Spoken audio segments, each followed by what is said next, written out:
I want to show you another technique for working with text frames that will come in handy. We're going to work with this one on the first thread.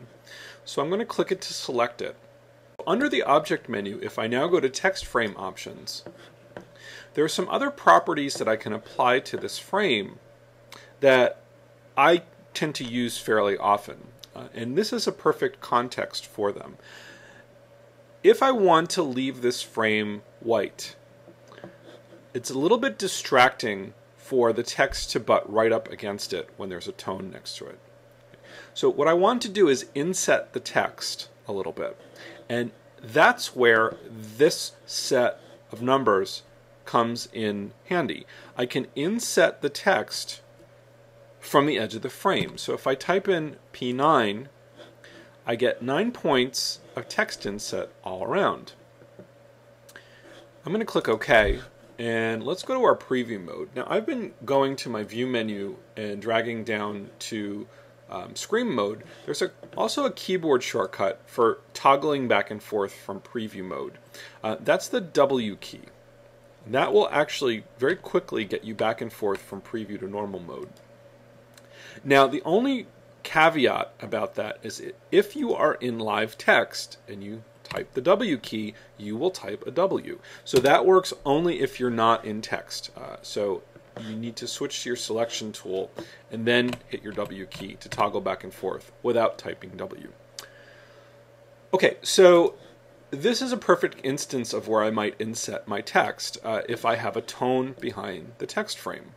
Okay, so if I want to change it, I select it again and I go back to Object and Text Frame Options. The keyboard shortcut is Command B, like boy, or Control B on the PC. I can change these numbers independent of one another if I click the chain link, just like I could in the other context when we saw the chain link. So if I want, let's say, 12 picas at the top, I can do that. Or even 3 picas if I want a huge space there. Okay, and I click OK. That's really the most useful context of that, if I have a text frame with a tint in it. Let's take a look at some of the other options back there. To do that, I'm actually going to go to page 3, and I'm going to fit it to my window. So that's, View, Fit Page to Window, Command 0 or Control 0. I use that shortcut a lot as I'm moving around when I'm doing layouts. I want to get rid of this second text frame.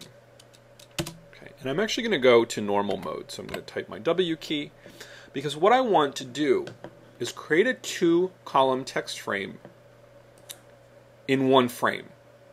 So in other words, I want this to look exactly like it did before, but only have one frame. It's still threaded.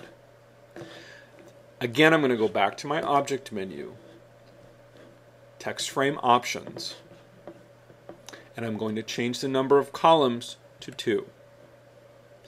And I can change the gutter amount. I'm going to leave it at 1 pica, but the space between columns. And as soon as I move out of that field, because my preview is checked, so if I just hit my Tab key, T-A-B, I can see that I now have one text frame that has 2 columns in it. I'm going to click OK.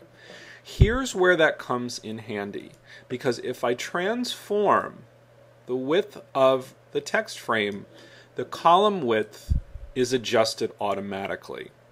Okay. So there are pros and cons to this. The pro is that I don't have to readjust the frame width.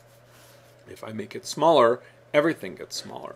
The con of it is that I don't have as much control. So if I might want to start this column on the left a little bit lower than the one on the right, I need to split it back into 2 text frames. And no, there's no automatic way to do that. If I have to resize it, and I'll go back to Object, Text Frame Options, and change the number back to 1, and there I am again. And so now I can just continue to rethread. So even though these are threaded, if I click the Out port and I draw a new frame, I will add another frame to the thread. those are options that I find I rely on fairly heavily as I'm doing layout. I'm going to do one last thing there. Actually, I'm going to undo that because I want to grab the caption box, which is right there. And I'm going to go back and change my text to black so I can see it. I'm just going to resize this. So there's lots of space below the caption. I'm going to go back to Object Text Frame Options. And I'm going to change the vertical justification. Right now it's set to align to the top. If I change that to the center, the text moves to the center. To the bottom, it moves to the bottom. And if I justify it, it aligns the lines on the top and the bottom, overriding the leading.